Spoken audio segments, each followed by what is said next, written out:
question to the panel. How important is music in each one of your lives?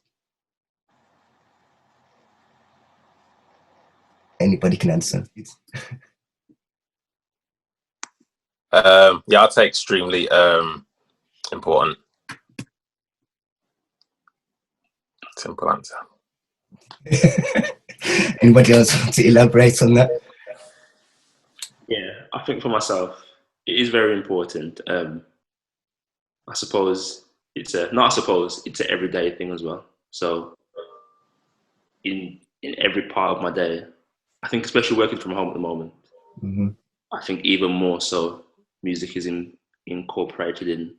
Whilst I'm sitting at my desk, there's either some sort of music, or even I find I'm listening to new music as well, to be honest, at this moment in time. So yeah, it's a big thing for me.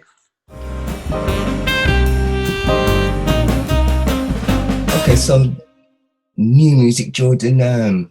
What do you mean by new music? Do you mean new gospel music, or are you the kind of person that will listen to all genres of music? Yeah, I listen to all genres. To be honest, it's been quite jazz heavy, and so on YouTube sometimes there's like sets of like Oscar Peterson.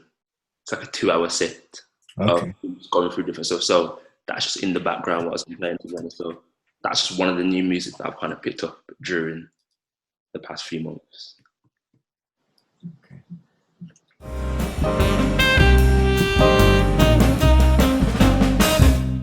Because secular music is not written for the church. So let's, if you like Psalms, is it Solomon? Solomon did write music for women and love. So it could be secular, but not for the church, but for the woman or for love. So.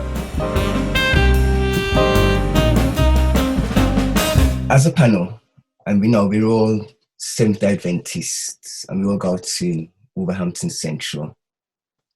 Is there anything wrong with secular music? Is it forbidden? Is it a thing we can learn from? Or is some secular music okay? I would say that some secular music, like you say, is okay. I guess it's how the words that's portrayed in the song, and also perhaps looking at the person that's singing it.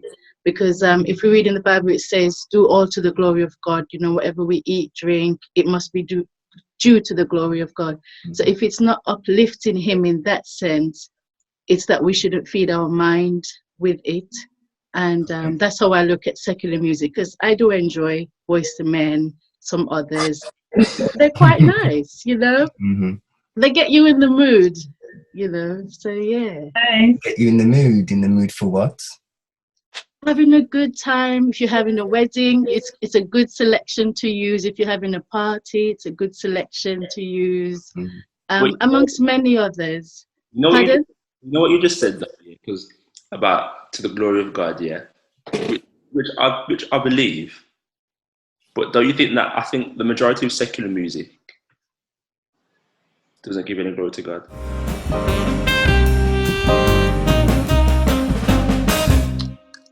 I don't necessarily think. I feel like in the whole statement, there's a time and a place for everything.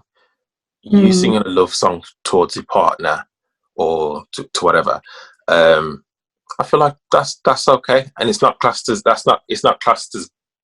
uplifting towards God, because it's not to Him. But there's a time and a place for everything. I feel like there's a time and a place for God to get His glory, kind of thing. And I don't think there's anything wrong with writing songs specific for specific occasions. That's why, like in the hymn book, there is songs, or just there's songs for different occasions. Period.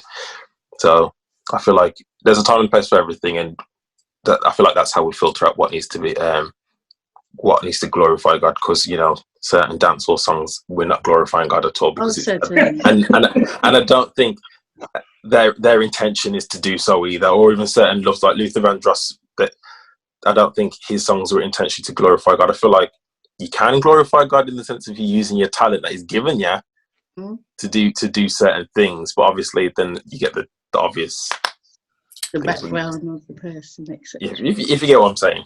I slightly disagree, BJ. I hear what you're saying, but I slightly disagree. You see, glorifying God, a man and a woman in a marriage glorifies God. God created marriage. God created sex. So if you're going to use, if there's a particular music that might, as Shauna put in the mood, and she didn't say for sex, but I'm saying for sex in a marriage relationship, then why is that not glorifying God when it's a holy matrimony that God sanctified? Oh well, go on, George. Now, I think it's a good topic because I thought about this many times, because what you said makes sense, Sean, and I agree. You know that God sanctified marriage and so forth. That's right. But then, if we're saying that if it's a man and woman using music to get them in the mood, as Shauna said, therefore, what if the songs that they're listening to are, do the songs that they're listening to, do they have to be filtered then? Because we, like as Bina said, there are certain dancehall songs, we know dancehall, and the majority of them is about sex and more. So would I be okay to use that in my sacred time? I'd say so. You know what I mean? Why not? Where do we? I feel like why? Why not really? Because if it applies to you as a married couple, then it there's no limits. But then what you want. But then we know that we can say that as Seventh-day Adventists, we know that some of the songs are very raw. No, they're very raw.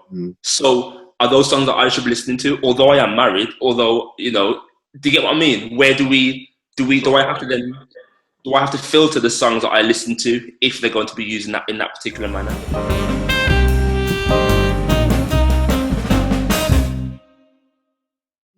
In a marriage context, you wouldn't necessarily use, say, Beanie Man. I mean, he's old school, very old. To for example, get you in the mood for what Sean suggested. But you perhaps could listen to a Tyrus Riley, who's culture. He sings culture. She's royal, so royal, and I want you in my life. Never knew anyone. So that's why that lyrics, yeah. Again, haven't listened to it for ages. That's those songs. You could literally, I would say, you could relate as husband and wife in that song. But anything in this world, you have to filter naturally. So yes, I mean, I wouldn't take anything from R. Kelly and say that a married couple should listen to it. But then, as Sean is saying, Taurus Riley with his she's royal and all that kind of stuff, that's okay. Even Pressure, so there is appropriate songs in dancehall as well, like for example, "Come Down Farther," Barry Hammond. Oh yeah, tune. You know what I mean? I would listen to that run up to church. You know what I mean? Because it is talking about God, and I thoroughly believe that you can find appropriate music in everything. And the phrase that comes to mind is God's got His people and His things everywhere. So it's down to us to use discernment to kind of identify those things. Yes, Satan corrupts, and music is one of the main things Satan corrupts, because that was his thing. So of course we have to do the filter. We see. So if there's some songs that a love song can be either between man and woman or you and God. We now say the artist isn't a Christian, but would we still, at the front, when it's time for meditation, would we still sing them songs? So I've heard Whitney Houston songs, R. Kelly songs in church, and the songs weren't necessarily about God, but they used it. Is that wrong? I've played Whitney Houston song in church, but then it was also, I think, a song that I've heard from church anyway. Looking into the Bible, we know that something forbidden is something that you should not be completely looking to. Even, for example, like in Leviticus, like you're forbidden to eat certain foods or something like that. So in this case, I can't really point out if music is forbidden, but I can point out what we should be doing. I can quote a verse, maybe. I do have my Bible. So like if you check Ecclesiastes 7:5, if you have your Bibles, so it says, "It is better to hear the rebuke of the wise than for a man to hear the songs of fools." So if you tend to listen to something that will make you a foolish person or make you act in a certain way, you should be able to be listening to things that will influence you to do what is right. And also you can't really say if secular music is wrong, but you need to look into the Bible to see what is right. Yeah, so that's what I needed to add. Yeah, and for that I do hear that.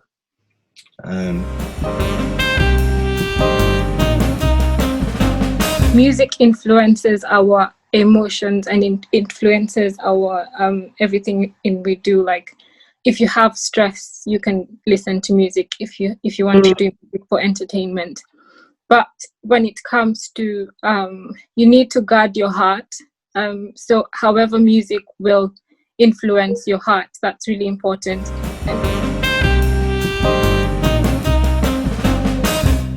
Coming from that, music kind of leads us to do things. It influences us. So as Christians, how has music in this lockdown and during this coronavirus thing, how has that kept us close with God? And have you got any examples? Anyone had any kind of favorite tunes that they've relied on to keep them uplifted? I must say, because of being at home more with music, I think because I've spent more time in prayer, what's happened is during prayer or even after the prayer, it's almost like when you've connected yourself, what I've found when connecting myself with God and once coming out of the prayer, it's almost like there's just a song that just keeps coming in my mind throughout the day. So as I'm washing up, there's songs coming in my mind. As I'm doing different things, there's songs. But one particular song that I just keep going to, it's a song called "Who Am I?" I think it's by a South Africa or Zimbabwean choir. And I think Stephen played it for some ladies that came to church some time ago.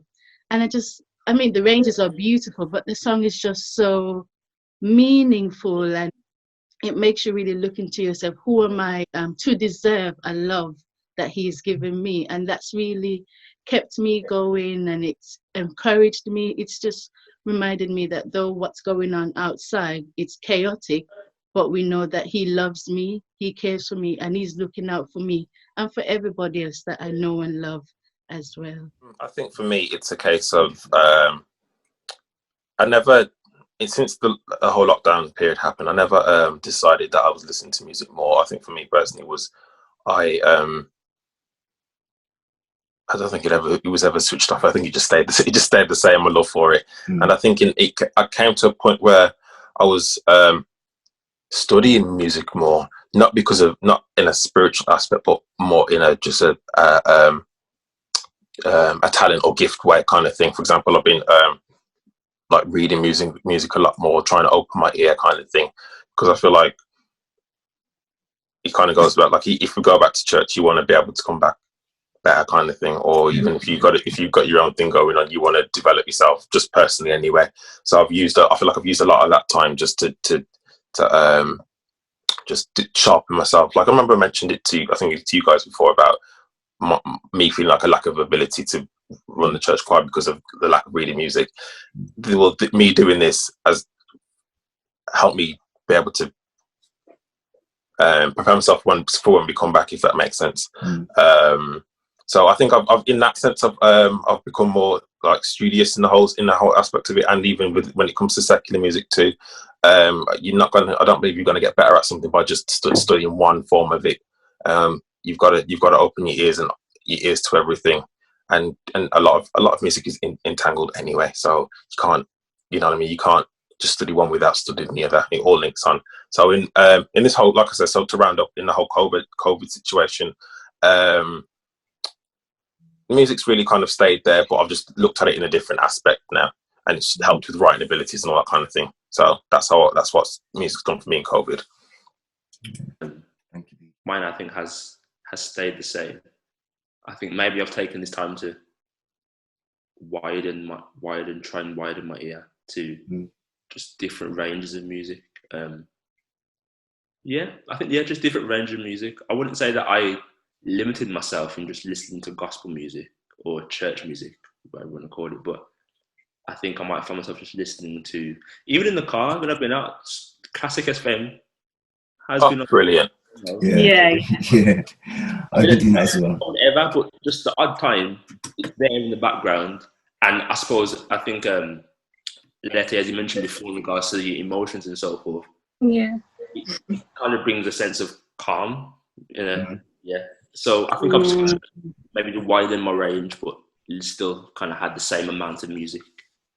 No, to kind of go off that, I think like I said, the love for the music stayed the same. However, like I said, you learn certain things, and usually it would have been gospel and classical, but now I went over to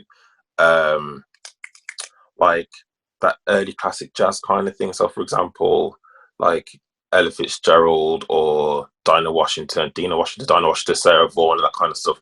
Or kind of like, you might laugh at this, but do you guys remember? Who watches Disney? Anyone Disney fan? Okay, well, if you remember,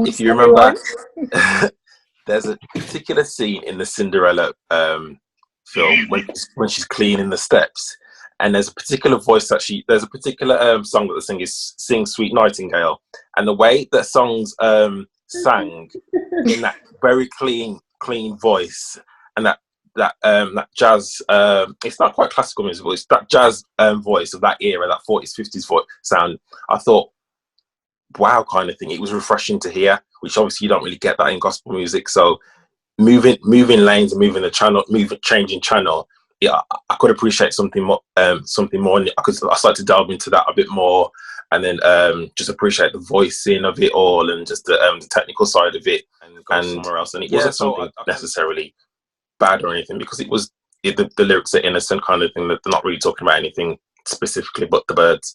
But it was just refreshing to hear, and I feel like switching off the norm and going somewhere else, I feel like you can find peace or find whatever you're looking for in something else. I think I have not necessarily listened to a certain song more, but I've been more selective and more, I don't know what the word is, precise, and more probably in terms of praise and worship and special items, because I even sent a song to Beach. It's a song that I associate with Auntie Rose, her type of song, which is Beach's mom. But I think it is because we have been through so much.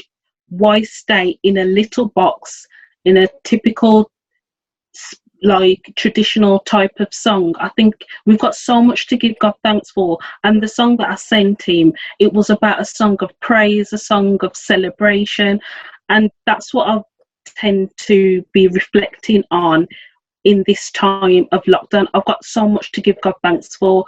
Yes, it's hard, but when we go back and come back together for corporate worship, we should all be lifting our hands. We've got so much to just celebrate about, seeing each other, fellowshipping with each other, and then just the hope that this is not going to last for long. We all will get to heaven.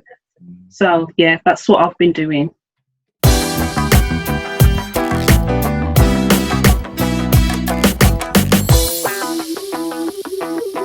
Letty, Yeah. having finished your masters, Yeah. getting a new job and being a young person serving on the AY team, Yeah. has music in any form played a role in your spiritual life? Yeah. For me, to be honest, music is an anchor in my life,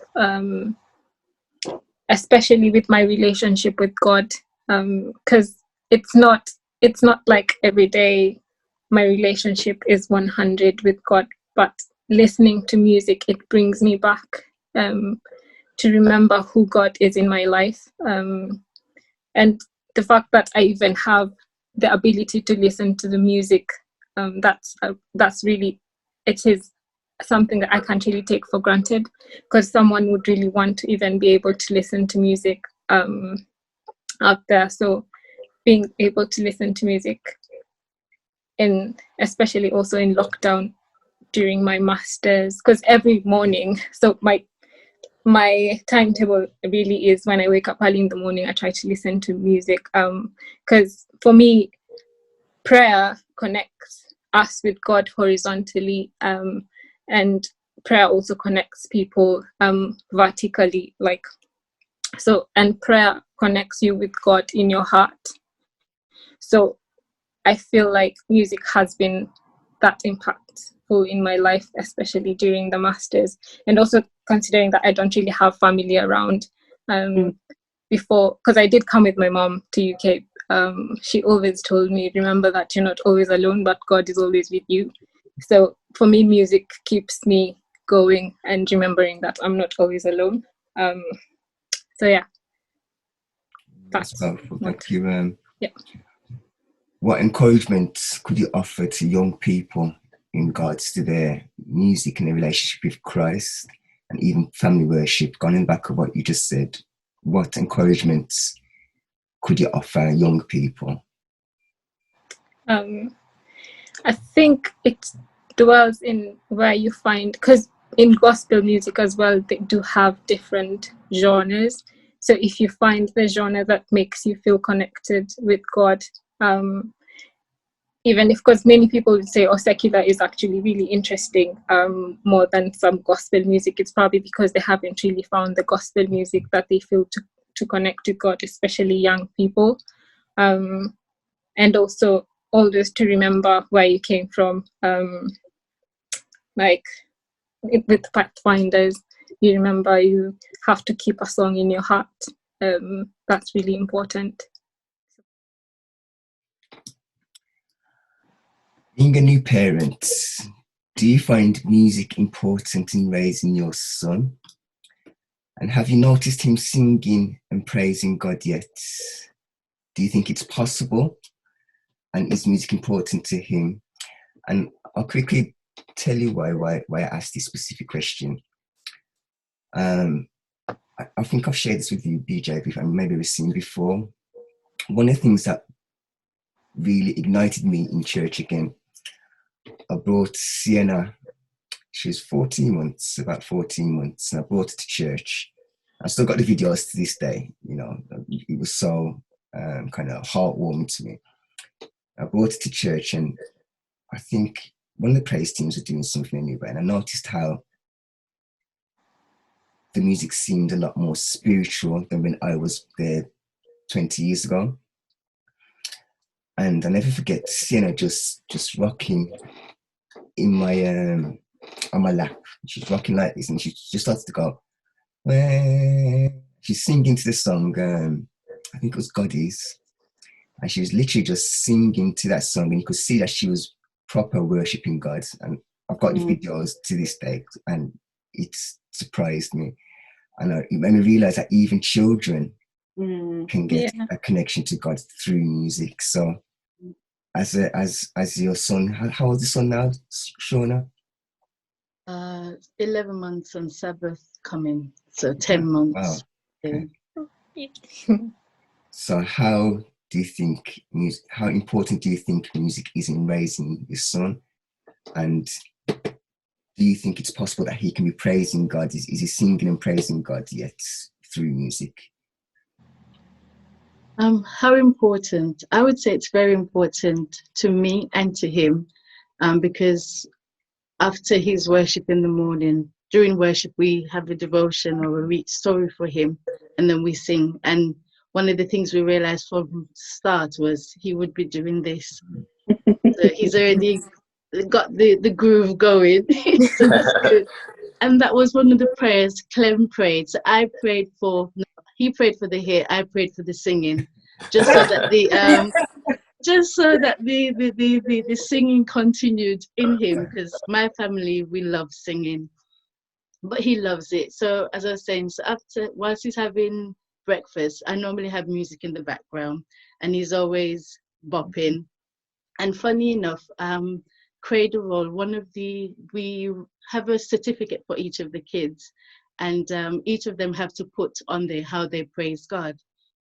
And what Clem and I wrote was to say bops, or enthusiastically bops for God, because that's what he does. If we put on somehow Afrobeats, he's gone. If we put on gospel, he's gone. So he's very much into music, and I think it's because he sees that mommy and daddy loves music. Clem and I together, we blend music together at home. We sing together with him. We batten him. Everything is toothbrush drops. It's a song for him. To pick up the toothbrush, to brush his teeth, it's a song. Brushing your teeth. So he realized that music is integral in our home, and we can only pray that he loves music. He grows into music, and he plays it. Becomes like Jordan and Stephen. I've already said he's got three guys actually, that he's got to take from. And we're training him already, Jordan, because we've got a piano and he's on it every day. So yes. So he will love it. By God's grace, it will be ingrained in him. Thank you, Shona. BJ, as choir leader and a recorded artist, how important and maybe sustaining has music been for you as a man in his late 20s, a Christian and a choir leader? You know, many of the seniors have gone, including members of your choir. How has that made you feel? How have you coped? And are there any encouraging words to say to maybe your choir members or just others of the church?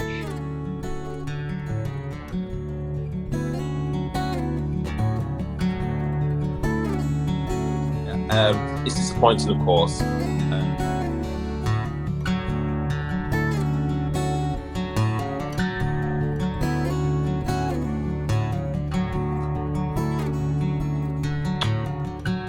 In terms of some of the senior folk that have passed on, to encourage the church and other senior folk, we want to let them know that you've passed the baton on, and your work, what they have done or what they've done, wasn't in vain, because now I've come into the role, and some of the others at my age have come into the role as well, in terms of being in the choir and stuff. And we believe that the choir still should exist in the church, and so it has to carry on for the future as well.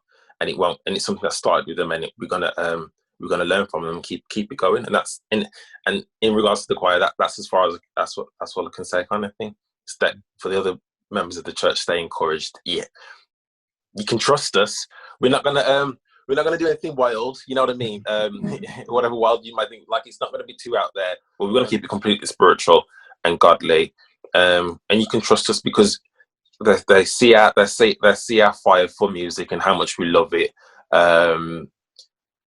We're not gonna get rid of the older songs. Personally, I don't think we should do that, because I believe that there should be a variety, and because we have people in that generation still in church, we need to give them something that they enjoy. So if we look at I heard Richard Small would say this, actually. He said that same things, like, have a variety of stuff, because there's different age ranges within the church, and you got to cater to everyone. As us guys as the music department, so you've got those who like anthems, you've got those who like hymns, you've got those who like contemporary gospel, and you've got different other spin-offs. Like, everyone can be catered to, and even though it's not your preference, I still believe you should find some form of blessing out of it.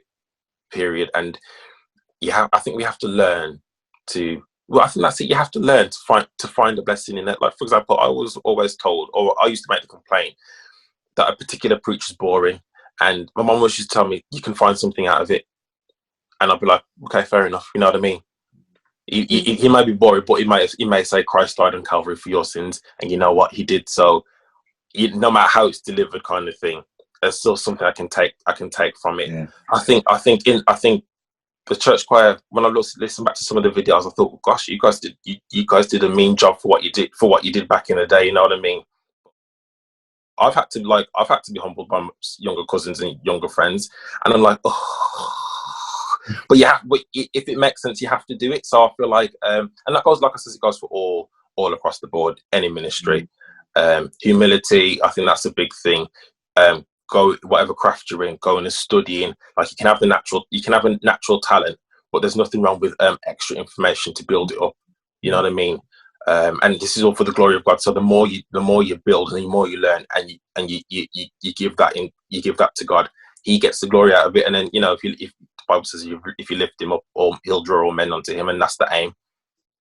Okay, thank you, Vijay. Thank you, Jordan. Being an established piano player and your wife Michonne is a singer, how well has music helped you to cope during this pandemic? And when lockdown was at its most severe, did being a musical couple, singer, player, play any part in romance, in your marriage, in family worship? First part we'll talk about was music during lockdown, yeah?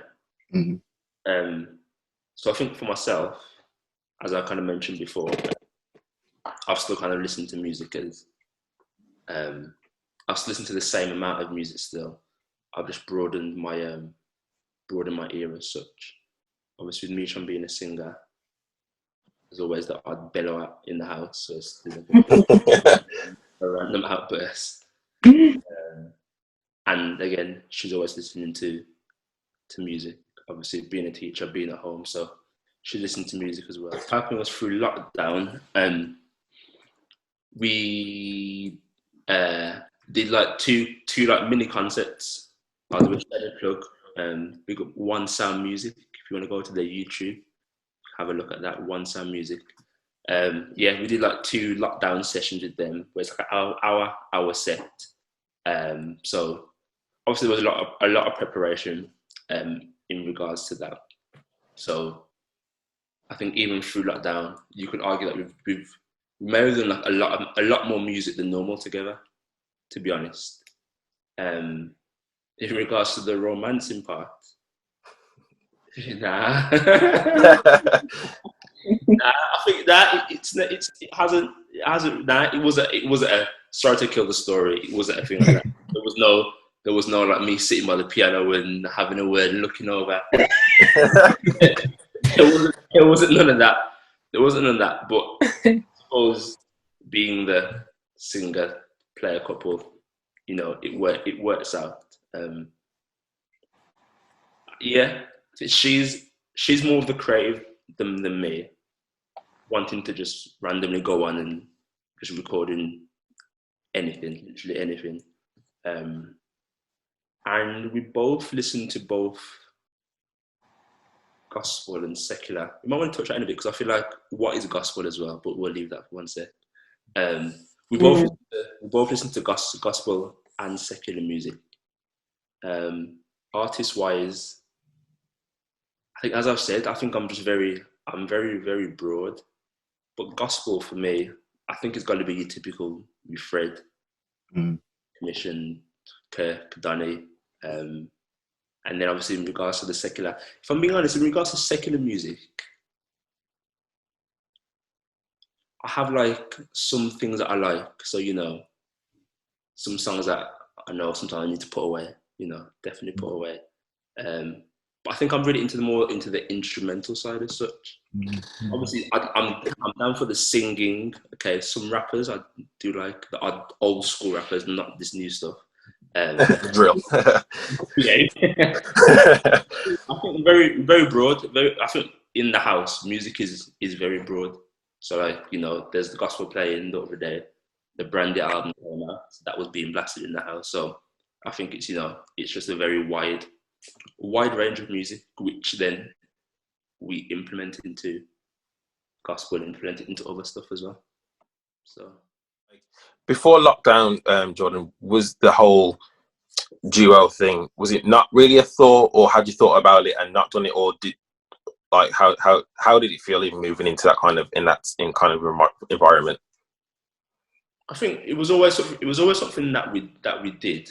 It was something that we did. There'd be the odd special item here and there, and sometimes we would record stuff. But I think with the stuff that we did through lockdown, and like doing original songs and arrangements, I think it was kind of amplified a lot more than maybe how it was prior to lockdown, where it was like, oh, singing in London next month, we've got to prepare a few songs. Do you get me? Versus like, all right, cool, we've got a set.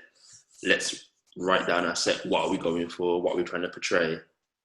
So I think it was, I think a lot more thought and effort was put into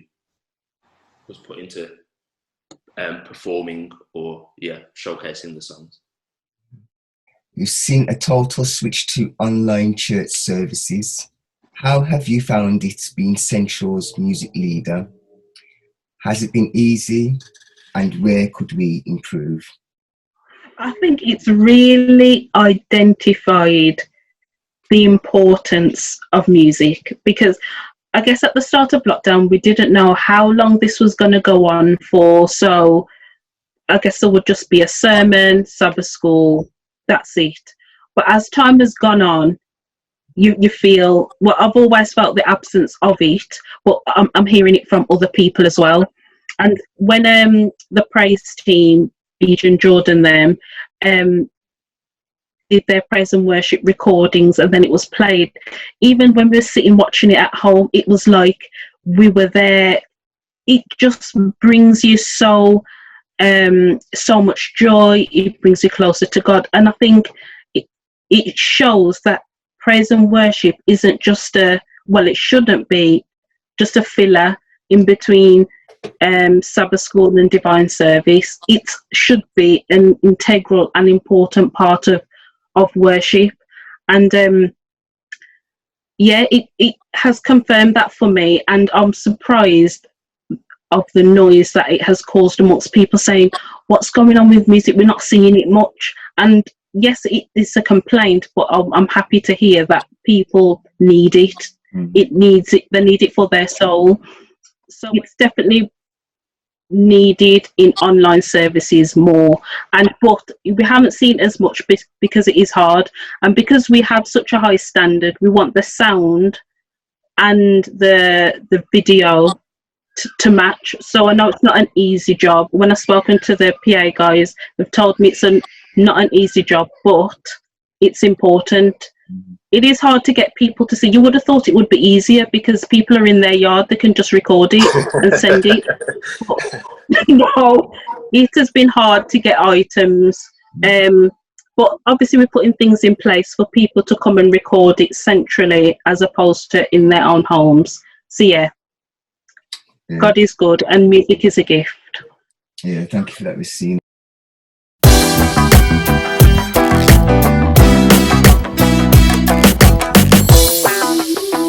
Can I ask a question? Is there ever a time for no music at all? No, you need music. For me, not 24/7, even no peace. Well, Clem, yeah. I mean, Clem does often say, babes, turn off every racket, no noise, just have peace, please. So there are times in the days where no telly, no music, no kids' toy, just complete silence. Yeah. Yeah, I think so. In a church service, I believe no, music always has to happen. In your own personal time, sometimes I've been like, like if I've been on a long journey and I've had the car blazing the whole way, I'm like, oh grief, let me just turn it down a bit and just switch it off. But I believe that sometimes switch it off. Time, like I said, time and place for everything. And sometimes I feel like to hear God, you've got to switch it all off. You know what I mean? That's it. Yeah, that's why I think even in church, so I think music is an almost like a catalyst or elevation. You know, we use it to go kind of like vertically towards God. You know, I do believe that there should be a time in the church service where there's no talking, no music. Yeah, You know, and if it's to have that prayerful kind of time. I mean, there's time in prayer where you have like a background music, but then I also should think that there's occasions where total silence would be good as well, just to have that kind of divine communication, more somber or whatever it is. But I do believe there's time and places for music. I can't remember who it was that preached at church, and as they were doing their appeal, they said to the musicians, stop, because they wanted what they were saying for people not to be moved and come to the front because of maybe they were playing softly and tenderly, Jesus is calling. Or, you know, there's certain songs that you play for appeals. The person doing the person doing the appeal said, no, stop. He said, I just want to deliver the appeal without the influence of music. But see, I understand why we say that, but I think we're very quick to remember in our church, on the whole of Adventism. In Adventism as well, we do a lot of stop the music. We're moved by emotion of the music. When we don't really play a whole lot of music in our church, generally speaking. So I feel like, yeah, I understand your point, but number one, the music is there for that purpose. So I feel like we heavily underrate music. Like when Saul and David, typical example, Saul was ridden with bad spirits, and what happened? David came and harped it up. You know what I mean? And he did a business, and he did the job. So I feel like we really underrate how music is, and I believe music is there for an emotional purpose. Otherwise, we're singing a cappella. But even if we're singing in a cappella, the voice is the music. So you can't get rid of it. Fair enough. There's something I agree. There's a time and a place for everything. In like if you're trying to have a prayerful moment, like it's garden of prayer or something, yeah, we can just sit and pray. You know what I mean? But to say, you know, I just want the words to sink in. I think 9 times out of 10, I think people come to the front to an appeal because of the appeal. I think personally, music is background noise. I feel like, yeah. And sometimes I think it's almost it's a sense of comfort to what's been said. It's in addition to.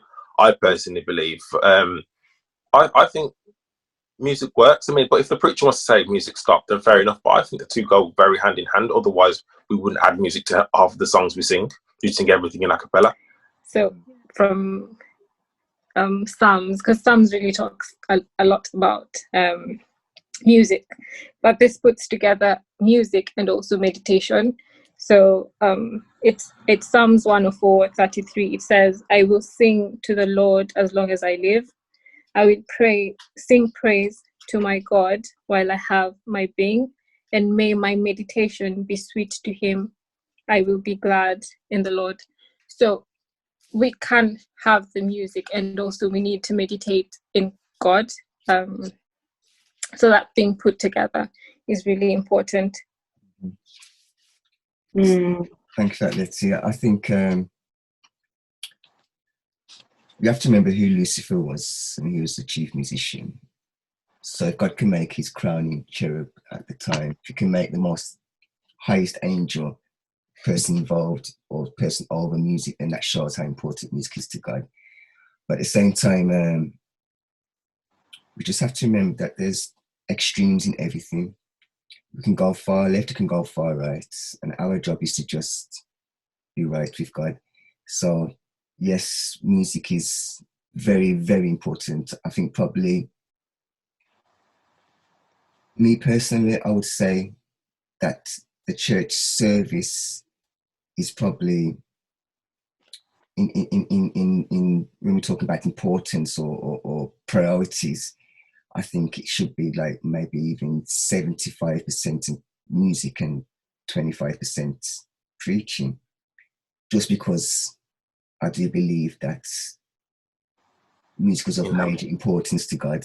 You know, so it starts it off, it ends it. So then if you get that 75% right, then the 25% just has to be on point, and then everything's Chris. You know what I mean? So I do believe it's very important, but I believe that we may sometimes misuse it by just going a slightly bit too far, by either saying no music or we can't, you know what I mean, or we can't celebrate music. So we might go too far by doing that, or we might go too far by saying everything must be music. So we just have to just get that kind of balance. round, yeah. But I totally agree, Sean. But I feel like we've not even touched like the halfway point, like in our church. I feel like there's been times we've like sang 2 hymns, like for the Holy Divine Service, opening and closing, and maybe one song filler. And I feel like that's completely doing God disservice. Like, why on earth have we ever let that carry on for so long and never thought it was okay? Like, personally, I've always thought it like this: if God's giving you a command on how he needs to be praised, do it, and do nothing less. Nothing less than anything less than is almost. It's not as far. I wouldn't say it's as far as I used to say it was as far as the sin, but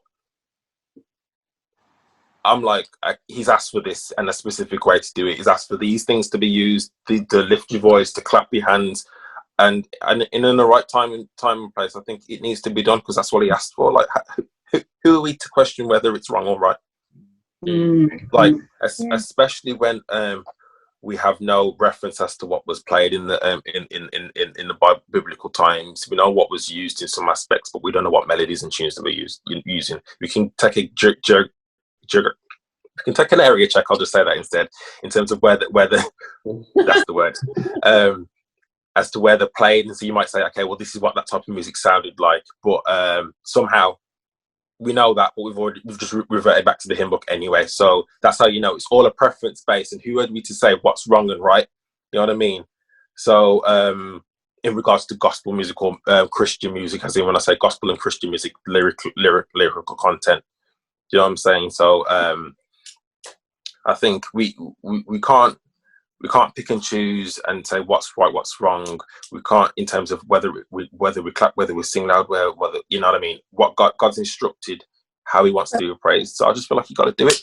He told you not to kill people, so you don't kill people. Yeah, music is really important in our congregation because it really invites the presence of God. Just as we know, it did break the chains in Silas when Silas was in prison. And in my head, I imagine the fact that there were earthquakes, that probably angels were singing with them, and it was that strong enough to be able to shake and break the chains. So God's presence is always when we are singing. So let me just pose a question. This has just come at the top of my head. I'm not sure if you can able to put it in the recording, but when Christ was preaching, did people sing? Jesus and the people around him. Yeah, well, Matthew 26, verse 30. Yeah. You know, he's even in Lord's Supper, that chapter there, and he tells you straight. And when they had sung a hymn, they went up to the Mount of Olives. Yeah, so Jesus and his crew, they often sang songs of praise. I've heard it. I laugh now, but at the time, like I've heard my mum sing "All the Way My Saviour Leads Me" in the house. She's going for gold, but I can hear that she's going for his conviction. You know what I mean? So I feel like the spirit and the zeal behind it. I feel like it does do something for you mentally, physically, and spiritually. And I think everyone must have a go at doing it. And I feel like that's what. I'm not saying special ed muscle, but that's why I feel like that's what congregational singing's for, to get that release. When it comes to church, I feel like you've really got to go for it when you can. You know what I mean? Like I feel like he really enjoys it. And I also watched this on YouTube. I think it said that us as Black people, we sing from a paraphrasing. We sing from a part of oppression. Yes, yeah. So So hence why we're so expressive when it comes to most of us are so expressive when it comes to singing and stuff because black people, the whole racism thing. When it comes to slavery, we were singing Negro spirituals. It was coming from a place of we've been burdened. That's what blues comes from as well. When you're feeling blue, it's because it comes from a place of oppression. And then I also heard in the same presentation that white people sing from a point of thanksgiving and victory, and you know why that is. you know what I'm saying. So, and even to this day now, in this Black Lives Matter period, music is doing a lot for people.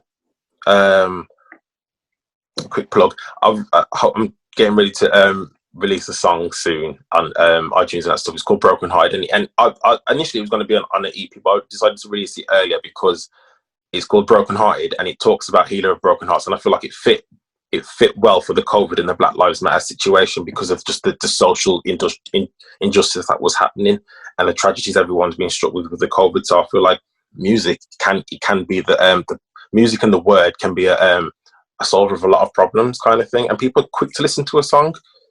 Quick to, even when it was predominantly COVID and people writing NHS songs or Heal the World songs, it made a difference. And even with Michael Jackson's song, We Are the World, not kind of people to jump on them, because it has some power and meaning behind it. And healing, definitely. Music is a precursor, and that's the thing. What we're not realizing as SDAs, I suppose, we're not realizing how much of a precursor to things it is. If you give a lot of my world friends, if you give them a good gospel tune, they'll hear that long time before they hear me talk about Jesus. But then through that, explaining what Jesus meant in that song, that's where they come through, Let me just...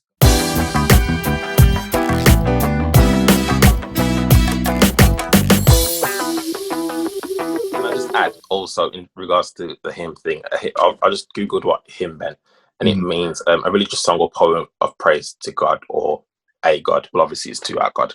Yeah. So it doesn't just mean this hymn book here. No, of course.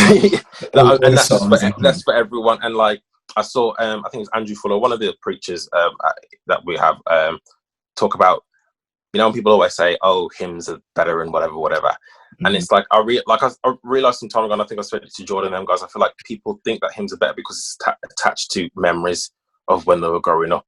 And it also, when we make statements like that, it means that the songs that we sing now, or if any one of us here is a songwriter or a composer, Jordan, whatever, technically it doesn't mean anything because it's not in the hymn book, or it's not attached to a particular memory. But that, number one, that just steps on the gift that God gave you. And to be honest, Because He Lives is a very modern song. That's Bill and Gloria Gaither, I think it is, and they're still alive. You know what I'm saying? Like, our songs just missed the hymn book, the hymn book selection. You get what I'm saying? So my point is, like, all the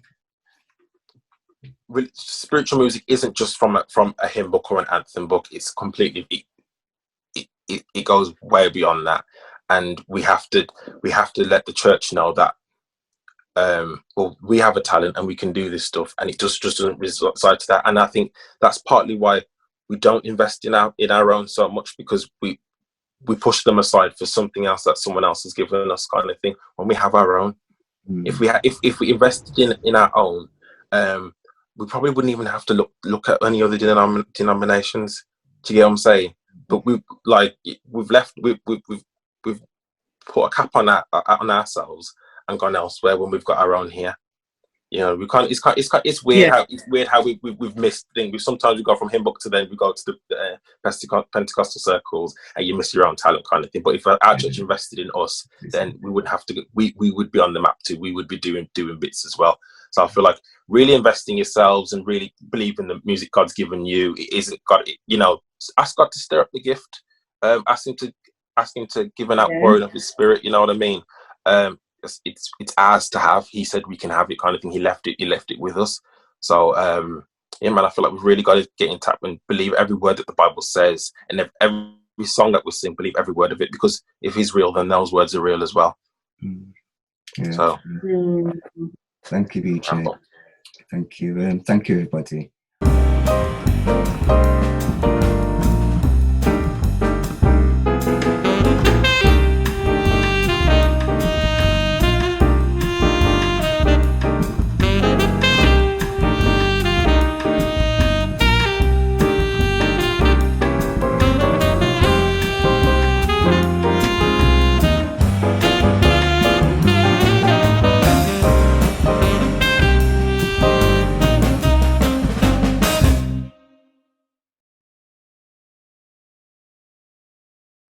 I'm going to ask you one last question. This is to everybody.